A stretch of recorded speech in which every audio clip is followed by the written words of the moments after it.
La pêche au shad en linéaire, c'est une pêche super intéressante pour plusieurs raisons. D'abord parce qu'elle est efficace, ça permet de prendre vraiment beaucoup de poissons, surtout qu'aujourd'hui les poissons sont vraiment habitués à des animations très sèches, assez brutales, que ce soit avec des jerkbaits, avec des leurres de surface ou au shad, ce qu'on appelle la technique de pêche au shad en traction qui était à la mode il y a quelques années. Aujourd'hui, voilà, les poissons sont un peu habitués à ce type de maniement là et on se rend compte qu'une pêche en linéaire, qui est ni plus ni moins qu'un lancer ramené, réussit à déclencher des touches où toutes ces autres techniques là ne donnent plus beaucoup de résultats. Donc ça, c'est la première raison pour laquelle c'est intéressant. La deuxième, c'est parce que c'est hyper simple et que n'importe quel pêcheur peut réussir très vite à avoir du résultat en pêchant en linéaire, parce que c'est une technique qui consiste tout simplement à lancer son leurre, à le laisser tomber un petit peu dans la couche d'eau et à le ramener au moulinet. Donc voilà, c'est on ne peut plus simple. Pour pratiquer cette pêche-là, tout simplement, on va avoir besoin de shad. Donc les shads, c'est des leurres souples avec une bavette caudale qui va vibrer un petit peu quand on va ramener le leurre. Donc on va avoir besoin de ces leurres-là, d'une tête plombée. Donc les têtes plombées, on va utiliser des têtes de différents grammages. On va utiliser des grammages de 7 à 30-40 grammes maximum. Et voilà, il faut surtout que la tête soit en accord avec le leurre, aussi bien en termes de poids qu'en termes de forme. On va utiliser des cannes relativement longues qui vont mesurer entre 2,10 m et 2,50 m pour tout simplement pouvoir lancer assez loin et puis avoir une bonne amplitude au ferrage. L'animation en linéaire, elle va consister tout simplement à ramener au moulinet, donc on va faire très peu de gestes avec la canne. On peut éventuellement donner un petit coup de canne de temps en temps pour pratiquer une accélération, mais la base de la technique va être de le faire tout simplement au moulinet.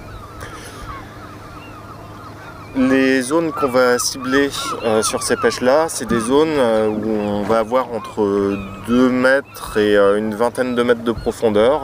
Ça peut être des zones assez plates, des plages, ça peut être des chenaux, mais ça peut aussi être des tombants, auquel cas on va les pratiquer soit en étant sur le haut du tombant et en pêchant vers le bas. À ce moment-là, on essaiera de ne pas laisser descendre le leurre trop au fond et de le décoller un petit peu du tombant. On peut faire aussi l'inverse, se mettre en bas du tombant et lancer le leurre vers le haut, et puis à ce moment là on essaiera vraiment de longer le fond le plus proche possible, quitte à prendre des contacts assez régulièrement en faisant des pauses et en laissant le leurre redescendre.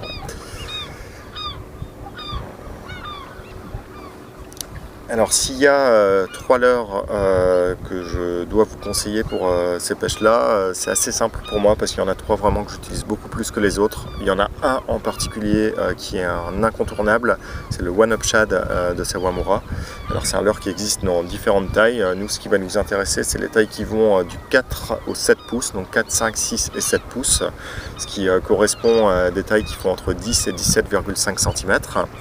Donc ce leurre-là, il est extraordinaire pour une raison simple, c'est qu'il est capable de nager à très faible vitesse. Et ça, c'est un atout énorme pour les pêches en linéaire. Ça veut dire qu'on va pouvoir l'utiliser avec des plombées qui sont très faibles, que les poissons vont réussir à bien saisir, qui vont avoir un comportement super naturel, qu'on va pouvoir pêcher très doucement. Ce qui est intéressant les jours où les poissons ne sont pas en grande activité alimentaire, ou alors pendant les moments assez creux de la marée. On a l'habitude de pêcher le bar voilà, en milieu de marée quand il y a beaucoup de courant, ou alors pendant les gros coefficients. En pêchant en linéaire avec le One Up Shad, on va réussir à pêcher très doucement et à solliciter des poissons et à leur donner une fenêtre d'attaque sur les étals de marée ou durant les faibles coefficients quand il y a peu de courant. Donc c'est un bon complément aussi à d'autres techniques de pêche. Donc voilà, ça c'est le leurre à ne pas oublier et à avoir absolument quand on pratique la pêche en linéaire. Et il y en a 2 autres que j'aime beaucoup. Le deuxième, c'est le Rolling Shad de Xorus. C'est un shad qui produit des grosses vibrations et qui va réussir à faire sortir les poissons de leur cachette. Donc par exemple, quand on pêche des grosses failles de roche, des grottes, des choses comme ça, souvent on a des poissons qui sont planqués dans ces zones-là, et si on passe un leurre assez discret comme le One Up Shad au-dessus, ils vont pas le voir, ils vont pas forcément le sentir non plus.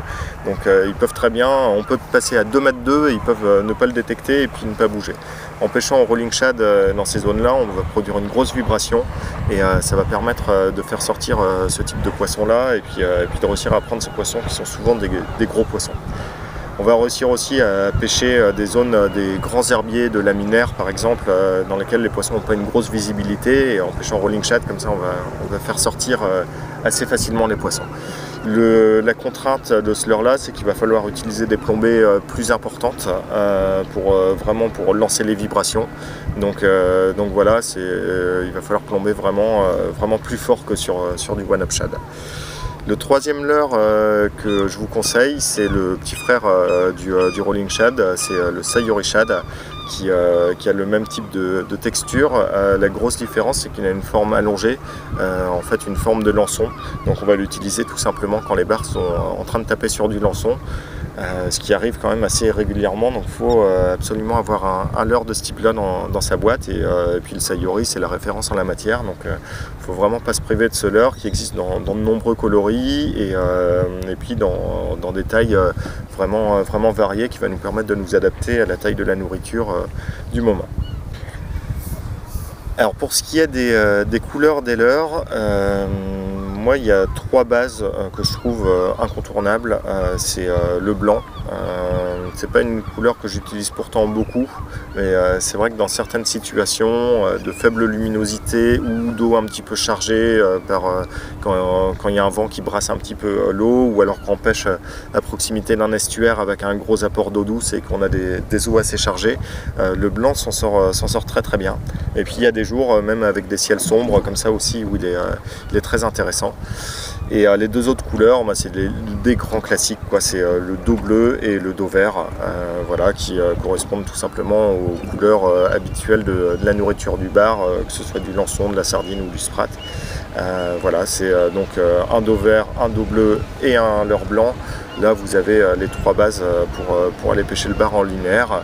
Après, selon les régions où vous habitez, il y a des couleurs que vous connaissez sûrement sur d'autres leurres qui marchent bien, donc n'hésitez pas à les essayer aussi sur des chaînes en linéaire, il n'y a pas de raison que ça ne marche pas.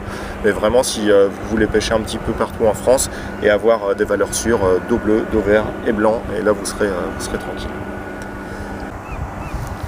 Alors la pêche en linéaire, elle va pouvoir se pratiquer toute l'année.